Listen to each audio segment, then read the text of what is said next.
راجل من دهب، عاقل وحكيم وهادي، ملوش في الشهرة والظهور الإعلامي. اشتغل مع كبار المطربين وعايش مع مراته في تبات ونبات. ثروته بالملايين وزملكاوي صميم. أسرار في حياة الملحن محمد مصطفى، الرجل الأول في حياة المطربة شيرين عبد الوهاب. يا ترى إيه هي أسرار حياته؟ مين هي مراته اللي اتجوزها بعد شيرين عبد الوهاب؟ هل هو ساكت على اللي بيحصل الأيام دي مع شيرين ولا اتدخل علشان بناته؟ يلا بينا علشان أقول لكم كل التفاصيل دي في الفيديو ده، بس أهم حاجة علشان تعرفوا الحكاية خليكم متابعين للنهاية. الملحن والمنتج محمد مصطفى أول راجل دخل حياة شيرين عبد الوهاب، وهو أبو البنات هنا ومريم. يمكن دي بس المعلومات اللي يعرفها الناس عنه ومحدش يعرف أسرار حياته، لكن لما تعرفوا كل حاجة عنه حقيقة هتتصدموا وهتقولوا معقول في راجل في الزمن ده بشخصيته دي كده؟ طب ازاي؟ بص يا سيدي، أصل محمد مصطفى راجل بمعنى الكلمة،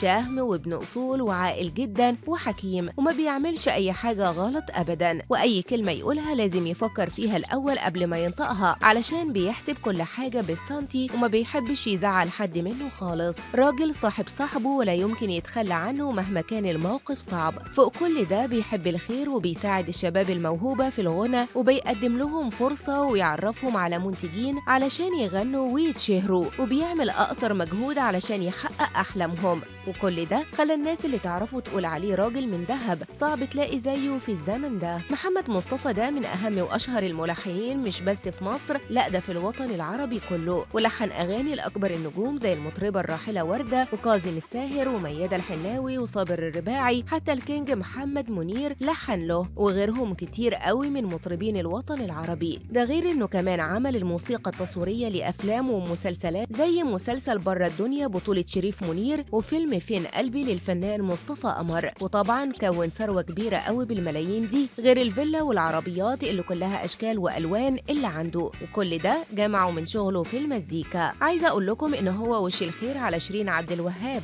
وعمل لها أهم الأغاني اللي بسببها بقت سوبر ستار ومن أهم النجمات في الوطن العربي. والمفاجأة رغم إنه حقق نجاح كبير في التلحين إلا إنه هو رافض يغني، وبيقول قارئ الغنى ده مش قارئ ولا يمكن حتى يغني بينه وبين نفسه، ومكتفي بس بموهبته في المزيكا والتلحين. واللي محدش يعرفه إن محمد مصطفى ملوش خالص في الشهرة والأضواء، ونادر لو ظهر في لقاء تلفزيوني أو حتى صحفي. هو شايف إنه ملوش لازمة إن ده يحصل عند الجمهور اللي بيحب النجم وبيهتم بيه وبحياته، إنما هو لا، يبقى ليه يظهر للناس؟ وفي أخبار كتير بتقول إنه متجوز واحدة ملهاش علاقة بالغنى والفن، واختارها بنفسه تبقى بعيدة عن المجال ده لأنه خلاص ما بيحبش الجواز من الفنانات، وده من قبل جوازه أصلا من شيرين عبد الوهاب. وهو كان بيقول مستحيل يتجوز فنانة، بس سبحان الله النصيب غلاب. وبالمناسبة هو عايش معاها أحلى أيام حياته. صحيح محمد مصطفى زملكاوي صميم لدرجة إنه لما انفصل عن شيرين الفنان محمد هنيدي كلمه وقال له إنه هيروح له البيت علشان يصالحوا عليها ويرجعوا لبعض، وهو وافق. بس للأسف في اليوم ده الزمالك اتغلب وقفل تليفونه، وهنيدي معرفش يوصل له، وباظ الصلح على كده. بس فضلت علاقته بيها كويسة وصحاب جدا، ومهتم ببناته منها وبيراعيهم ويقابلهم من وقت للتاني ويتكلم معاهم.